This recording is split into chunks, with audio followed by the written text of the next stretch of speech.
हथियारबंद अपराधियों ने रास्ते में रोक करके उनकी पूरी संपत्ति लूट ली और उस दिन भी मैंने इस विषय की जानकारी यहाँ के पुलिस कप्तान महोदय को दिया। आए दिन हथियारबंद अपराधियों द्वारा गाड़ी छीना जाता है, बुलेरो उठा लिया जाता है, मोटरसाइकिल की लूट तो आम बात हो गई है और अब वहाँ कोई भी एक आम आदमी सुरक्षित नहीं है और बिहार की सरकार से और जिला प्रशासन से उनका हिसाब लेगी। और आपने कल ही देखा होगा बरौली सीओ का मामला किस प्रकार से पूरे जिले में सबको मालूम है कि एक एक कर्मचारी जो राजस्व कर्मचारी है वो दो दो दलाल को रखे हुए हैं।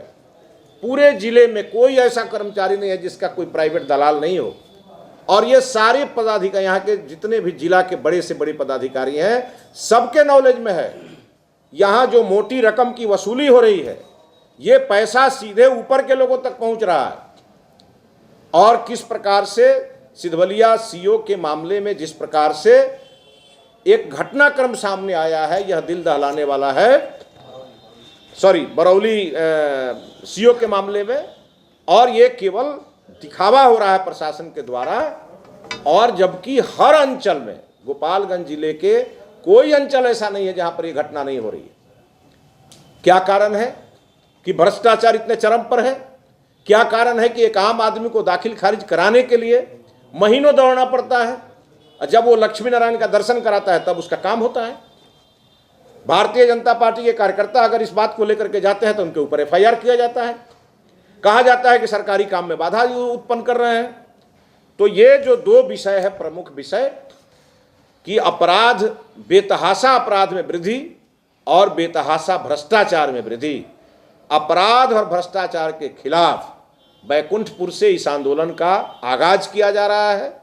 अगले 10 दिसंबर को बड़ी संख्या में बैकुंठपुर विधानसभा के 42 पंचायत के स्थानीय लोग वहां पर पहुंचेंगे और ब्लॉक मुख्यालय के ठीक सामने हल्ला बोल पोल खोल, हिसाब दो जवाब दो महाधरना का आयोजन भारतीय जनता पार्टी करेगी और बिहार की सरकार से और जिला प्रशासन से उनका हिसाब लेगी। बिहार में बढ़ते अपराध और चरमोत्कर्ष भ्रष्टाचार, इन दोनों मुद्दों को लेकर के भारतीय जनता पार्टी ने आंदोलन का शंखनाद शुरू किया है। आगामी 10 दिसंबर को बैकुंठपुर प्रखंड मुख्यालय के सामने हजारों की संख्या में लोग वहां पहुंचेंगे। भारतीय जनता पार्टी के आह्वान पर भारतीय जनता पार्टी के तमाम कार्यकर्ता रहेंगे।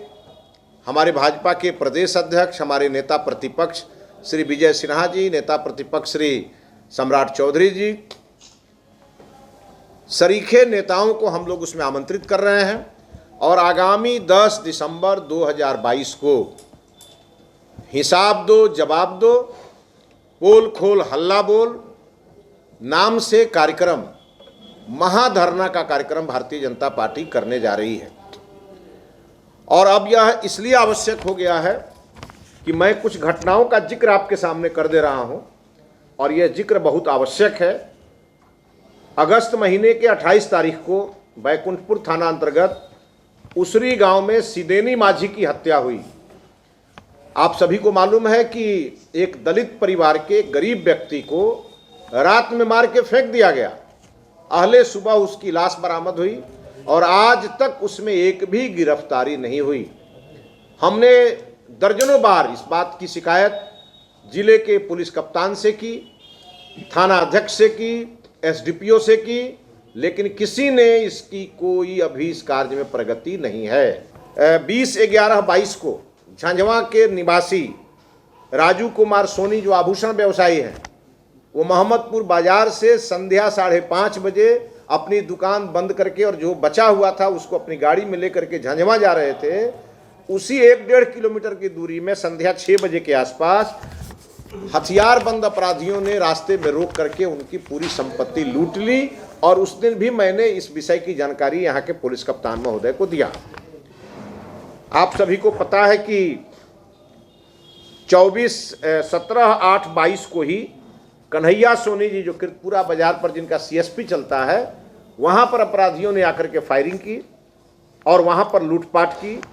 उसका भी मामला पुलिस के सामने दर्ज है और उसमें जब वहां के स्थानीय लोगों ने जब पुलिस का विरोध किया तो स्थानीय लोगों पर और जनप्रतिनिधियों पर पुलिस ने मुकदमा कर दिया।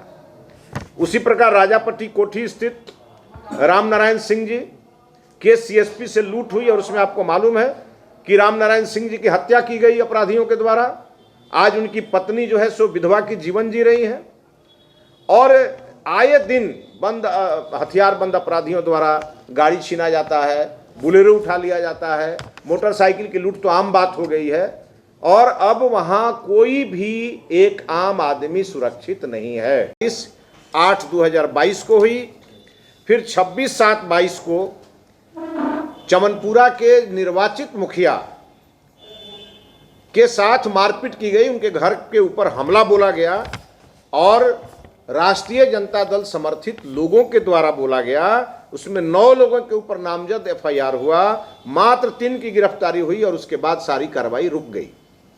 उसी प्रकार से अभी हाल में आपको बैकुंठपुर थाना के ही खैरा पंचायत निवासी कालिंदू राम के साथ मारपीट की गई है और उनको पूरी तरह से मतलब समझिए कि जान से मारने की धमकी दी गई है। उस पर उन्होंने एफआईआर किया है।